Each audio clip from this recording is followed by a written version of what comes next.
बोले श्री प्राणनाथ प्यारे की, सद्गुरु महाराज। नहीं तो ये निधट डिठा पछी, खीण एक अंतर ना खमाए, विद सघली दिसे तम माहे, ओवारणे इंद्रावती जाए, ओवारणे इंद्रावती जाए, खटरुत वालाजी रे वही गयो। उपस्थित सभी आत्माओं को तथा धर्म प्रेमी सज्जनविन सभी को प्रणाम जी।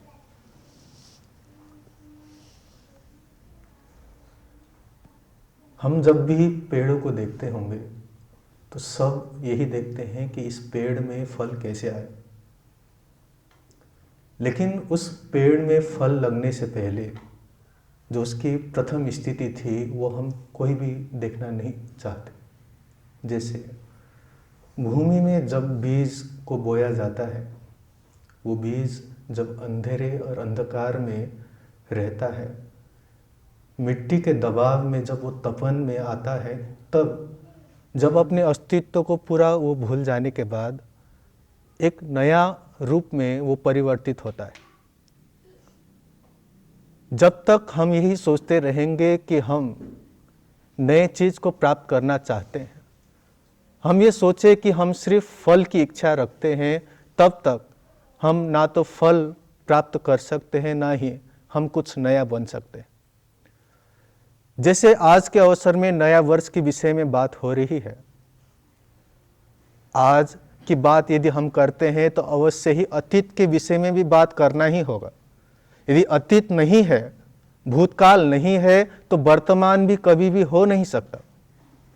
यदि पहले 1 साल पहले जब विद्यार्थी ने यदि मेहनत नहीं किया होता तो एग्जाम के समय पे वो ना तो प्रथम हो सकता है, ना ही वो पास हो सकता है।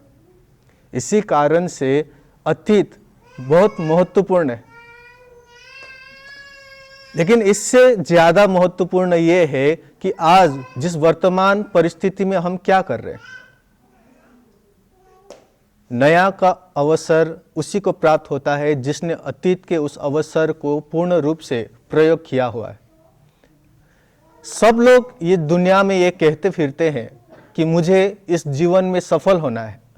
हो सकता है किसी को पैसे कमाने में सफल होना है, किसी को घर बनाने में सफल होना है, या किसी को आध्यात्मिक जीवन में आगे बढ़ना है, लेकिन उन सभी को ये करना ही पड़ेगा कि आगे आने वाले जो समय आपको मिला हुआ है, जिस वर्तमान समय में आप गुजर रहे हैं, यदि उसका उपयोग आप नहीं कर पाते हैं तो आने वाले जिस भविष्य की बात आप कर रहे हैं वो भी आपकी सिर्फ और सिर्फ सपना या कल्पना ही रहेगा। इस कारण से नया वर्ष किसको कहते हैं, नया वर्ष हमें मनाना चाहिए या नहीं, उस विषय में तो हमने बात कर लिया है, लेकिन थोड़ी सी नई जानकारी ये है। जिस नव वर्ष को हम अभी मनाने जा रहे हैं, जिसको आज 2024 साल हो चुके हैं, उसको हम कहते हैं ईस्वी सन। ईसा के पूर्व के काल और ईसा के मृत्यु के पश्चात के जो काल है उसको कहा जाता है 2024, अर्थात ईसाई अर्थात जीसस क्राइस्ट के मृत्यु के बाद के ये 2024 साल चल रहा है। लेकिन जो विक्रम संवत का समय यदि मैं अभी पूछूं तो ज़्यादातर लोगों को, मुझे नहीं लगता विक्रम संवत का साल किसी को पता। आज का समय 2080 विक्रम संवत चल रहा है। विक्रम आदित्य अर्थात जो उज्जैन के राजा थे, उनके समय काल से ये संवत चल रहा है। लेकिन भारतीय को अपने ही संस्कार और अपने ही संस्कृति के भूलने के कारण हम ये नहीं जान पाते हैं कि हमारा गौरव किस में है। मैं ये नहीं कहता कि हमें क्रिश्चियन का वो पर्व नहीं मनाना चाहिए, हमें ये नहीं कहता कि हमें ये नव वर्ष नहीं मनाना चाहिए। हिंदुओं का एक लक्षण है कि कहीं से भी यदि खुशी मिल रही है या किसी को दुख हो रहा है तो वो समावेश होता ही है। यदि कोई आपको हैप्पी न्यू ईयर कहता है तो उस व्यक्ति को हैप्पी न्यू ईयर कहा जा सकता है। लेकिन फिर भी जिस प्रकार अभी अभी चौहान जी कह रहे थे, मेरे मन में भी यही भाव था कि जिस प्रकार हम आज सेंटा क्लॉज बन जाते हैं, लेकिन खुद के जब राधा और कृष्ण बनने की बारी आती है, जब राम और सीता बनने की बारी आती है, तब हम अपने गौरव को भूल जाते हैं। वो इतिहास को याद रखना ही होगा, तब जाकर आज के वर्तमान स्थिति के जो बच्चे हैं वो भी राम और सीता कहलाएंगे। वरना सिर्फ मंदिर जाके राम और सीता की मूर्तियों को पूजने से कोई राम और सीता नहीं बन जाते। उनके आचरणों को अपने जीवन में धारण करने के लिए पहले क्या होता था, हमेशा राम का जो नाटक चलाया जाता था, आज भी गांव-गांव में वो नाटक चलाया जाता है। इससे यही होता है कि संस्कार छोटे छोटे बच्चों में वो चला जाए। लेकिन आज हम कहानी भी किसका सुनाते हैं? हम सुनाते हैं कि अकबर आए थे, औरंगजेब आए थे, और इस प्रकार से जब हम उस इतिहास को गौरव मान के बताते हैं तो उनको लगता है कि हम हिंदू होने के नाते में हम इतने पिछड़े हुए हैं, जिसके कारण से हम तो 1000 साल तक गुलाम रहे, और आज दिन तक भी हम यही चाहते हैं कि हम किसी के गुलाम ही रहे। आज भले ही हम गुलाम नहीं है बाहरी तौर पर, लेकिन विचार में हम अभी भी वही चाहते हैं जो अंग्रेज लोग हमें बताते हैं। यहाँ पे जितने भी बच्चे हैं, छोटे छोटे को मैं संबोधित कर रहा हूँ, जो अभी 8 कक्षा या 10 कक्षा में पढ़ रहे होंगे, आप आने वाले भविष्य में क्या सोचते हैं? क्या इसी भारत में रहकर आप कुछ करना चाहते हैं या विदेश में जाकर कुछ बनना चाहते हैं? तो आपके मन में ज़्यादातर यही आएगा कि मुझे विदेश जाना है, क्योंकि वहाँ का पढ़ाई अच्छा होता है, वहाँ पे कमाई अच्छा होता है। लेकिन ये संस्कार किसने डाला? ये संस्कार उस मैकाले ने डाला जो भारतवर्ष में उसने 200 साल पहले आया था। उसने ये कहा कि भारत में मैं भारतीयों को ही अंदर से अंग्रेज बना दूंगा। उनको ये पता भी नहीं चलेगा कि वो भारतीय है या अंग्रेजी है।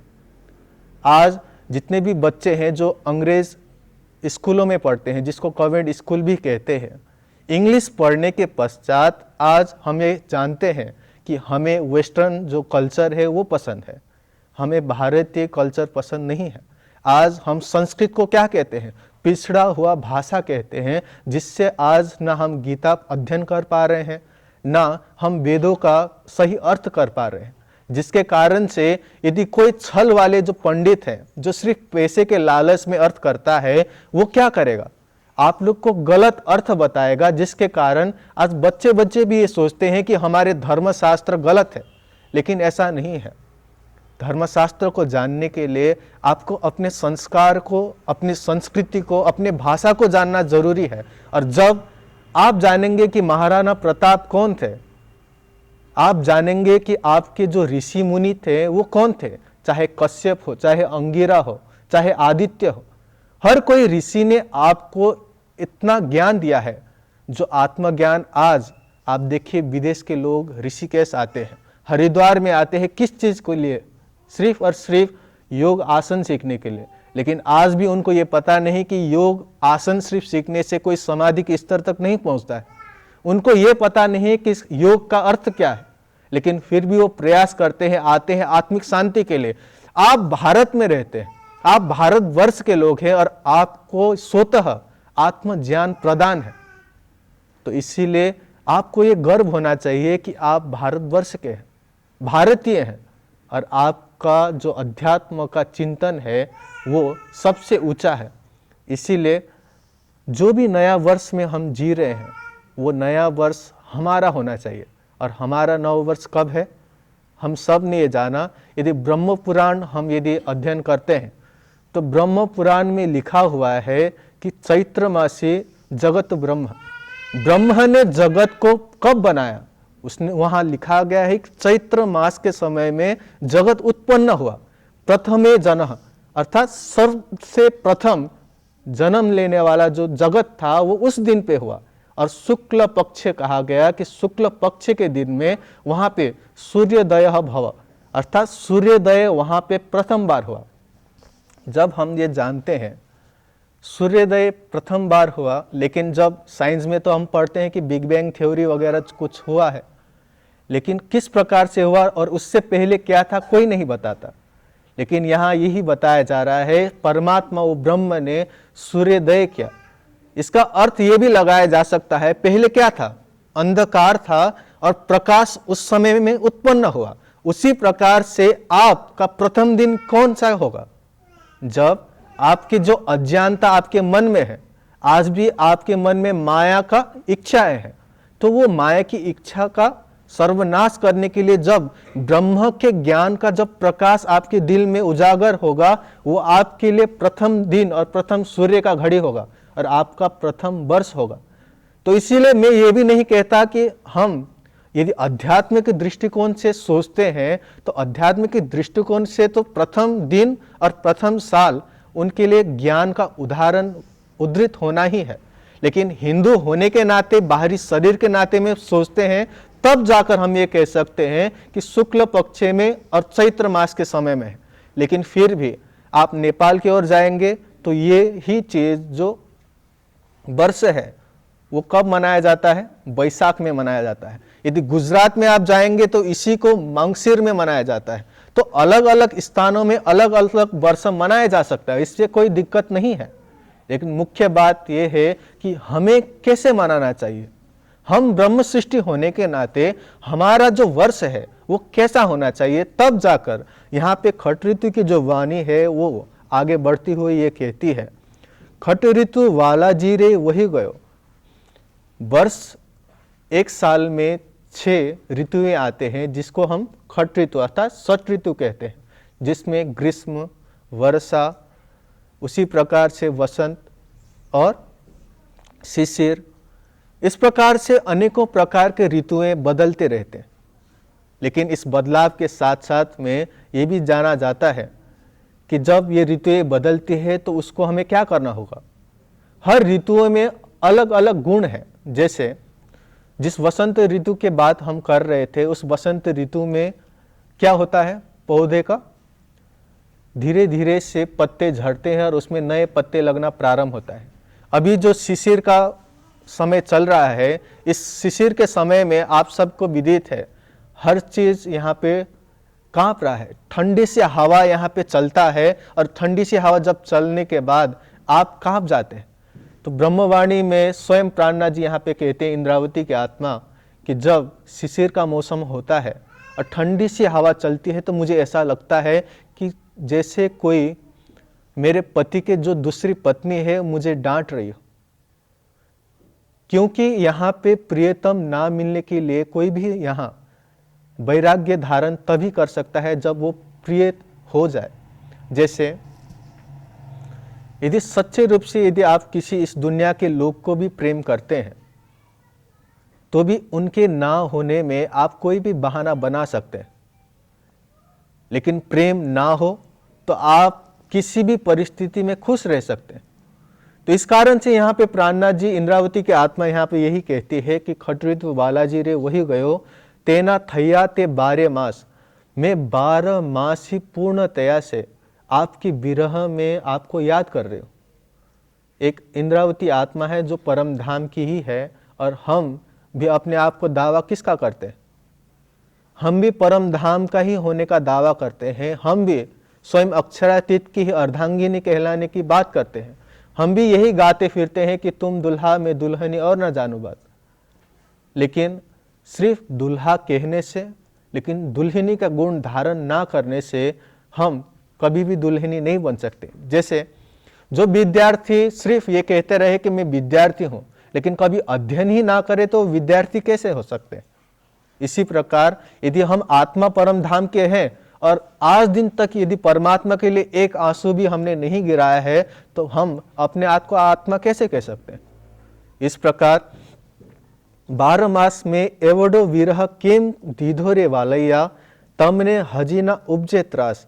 यहाँ पे वो यही कहते हैं कि ऐसे पूर्णतया से 6 ऋतुओं में ही मैंने आपको याद किया है, और याद करते करते मैंने आंखों से आंसू गिराए, लेकिन फिर भी आपको ये डर नहीं लगता है कि मेरे शरीर छूट जाएगा।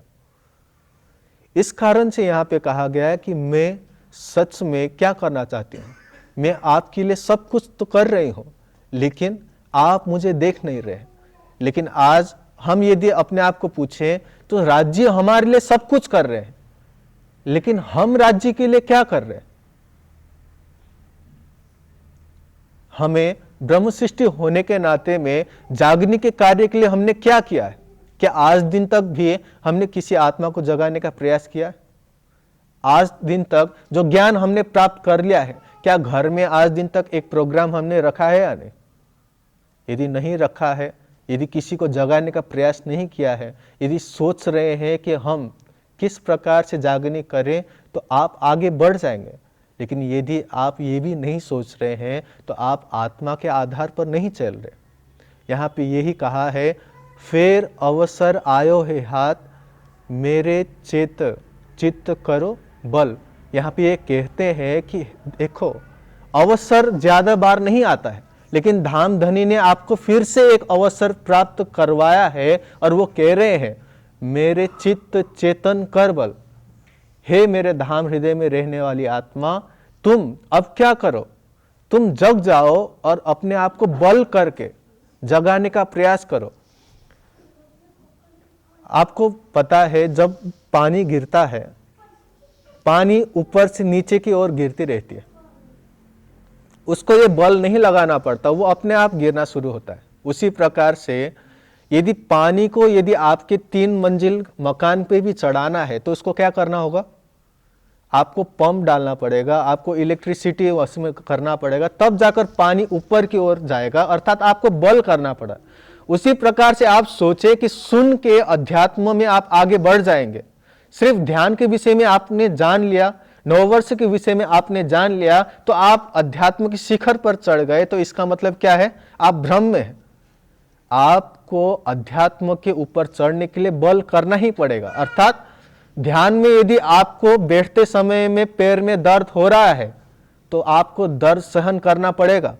वाणी पढ़ते समय में आपको समझ नहीं आ रही है, लेकिन फिर भी धीरे धीरे समझने के लिए बुद्धि को आप तपन करा रहे हैं, तो आपको बल कर रहे हैं आप। तो उस प्रकार से जब सब सुंदर साथ के मार्ग में जब आप कभी बोलने के लिए उठते हैं और आप घबरा के कभी बोल नहीं पाते हैं, लेकिन फिर भी आप प्रयास कर रहे हैं, तो वो बल है।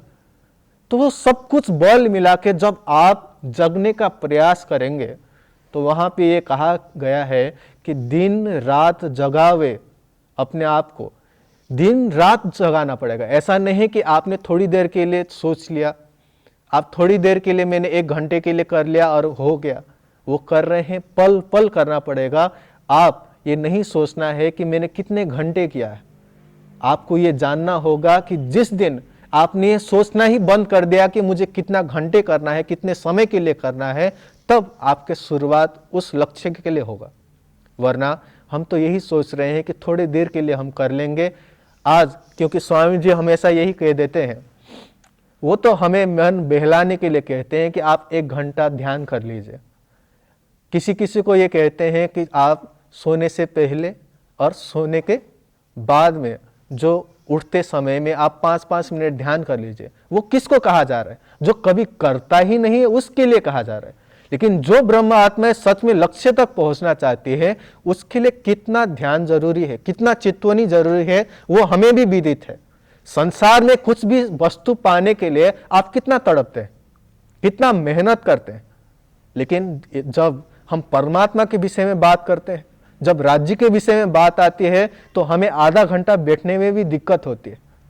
तो इसका मतलब यही है कि हमें आज दिन तक राज्य को प्राप्त करने की कभी इच्छा हुई नहीं थी। सिर्फ और सिर्फ मन बहलाने की इच्छा हुई थी कि कहना कि मैं भी ब्रह्म आत्मा हूँ और मैं भी परम धाम की हूँ, और सबको ये दिखाना कि मैं वहीं से आई हूँ।